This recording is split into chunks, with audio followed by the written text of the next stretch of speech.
Ada dua agenda yang ingin saya jelaskan kepada publik yang juga menjadi penjelasan resmi pemerintah.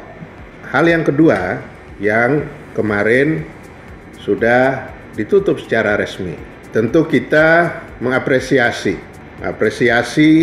suksesnya penyelenggaraan Olimpiade ini, mengapresiasi kerja panitia, dan juga mengapresiasi IOC sebagai penanggung jawab utama dari kegiatan multi-event olahraga internasional ini.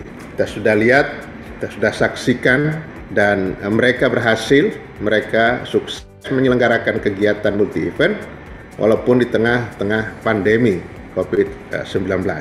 Ini harus kita jadikan sebagai pelajaran buat kita yang nanti akan menyelenggarakan multi-event maupun single event di dalam negeri. Pelajaran berharga dari penyelenggaraan Olimpiade akan kita jadikan sebagai bahan untuk pengalaman kita menyelenggarakan kegiatan-kegiatan dalam negeri. Itu dari penyelenggaraannya. Selanjutnya dari sisi upaya maksimal kontingen Indonesia, ya, kontingen Indonesia yang juga sudah ditunjukkan oleh kontingen baik itu pelatih, atlet dan tenaga pendamping serta Komite Olimpiade Indonesia, Pak Raja Sabtohari dan teman-teman sudah bekerja dengan sungguh-sungguh sejak mempersiapkan pelaksanaan dan mengawal sampai terakhir. Apa yang kita petik pelajaran, ini yang di luar penyelenggaraannya, ini urusan prestasi. Kita benar-benar memetik pelajaran yang sangat berharga bahwa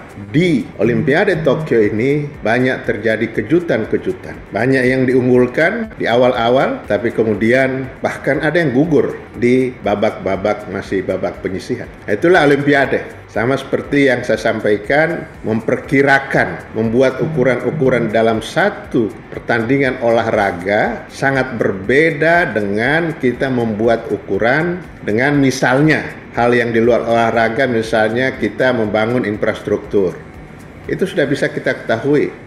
Target harus selesai 1 tahun misalnya. Ya, itu bisa karena dia statis. Kalau olahraga ini dinamis, sehingga perkiraan-perkiraan atau analisis-analisis yang kita tetapkan di awal itu bisa saja berubah dan berbeda dengan kenyataan. Nah, Olimpiade Tokyo ini banyak memberi kita pelajaran dan tentu upaya luar biasa dari para atlet kita, dari para ofisial itu juga sangat luar biasa untuk mempertahankan. Jangan sampai kita akan bernasib seperti negara-negara yang lain. Ada bahkan tetangga kita yang sudah dengan jumlah kontingen yang lebih besar dari kita, jumlah atlet yang lolos kualifikasi lebih besar dari kita, tetapi tidak memperoleh medali.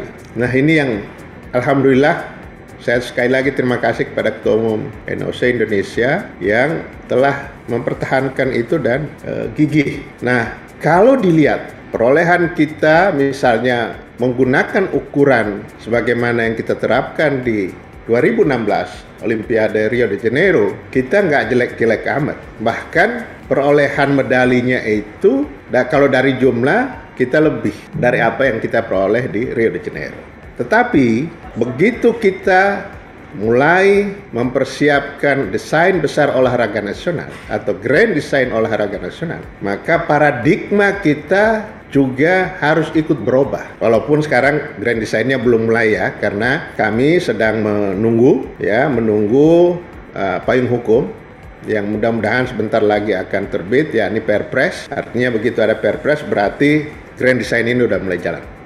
Tetapi kita sudah mulai mencoba untuk menerapkan ukuran-ukuran prestasi berdasarkan grand design itu, dan juga perubahan paradigma yang ekstrim yang saya sampaikan tadi, dan 4 hari yang lalu juga sudah pernah saya sampaikan, bahwa kita menjadikan Olimpiade sebagai sasaran utama. Kalau sebelum-sebelumnya kita sering mencampur adukan antara prestasi di SEA Games, Asian Games, dan Olimpiade. Sekarang dengan Grand Design Olahraga Nasional atau Desain Besar Olahraga Nasional, kita robah paradigma itu. Memang kita, karena ini hal yang baru, dan ini adalah affirmative action yang kita harus ambil untuk menyahuti arahan Bapak Presiden, supaya kita bisa melakukan review total terhadap ekosistem pembinaan olahraga nasional, maka mau tidak mau kita harus lakukan ini dan pasti kita terkaget-kaget. Satu perubahan yang sangat ekstrim, tetapi kalau kita ingin mengejar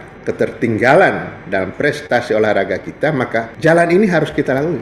Blueprint dan peta jalan ini juga harus kita lakukan dengan segala konsekuensinya. Oleh karena itu, hitung-hitungan yang kita lakukan itu berdasarkan dengan Olimpiade terakhir. Itulah target yang kita tetapkan, kita memperbaiki target Rio de Janeiro 2016. Tapi kenyataannya ada negara-negara yang saat di Brazil, di Rio de Janeiro tidak mendapatkan medali, bahkan peringkatnya jauh, sekarang mereka mendapatkan medali.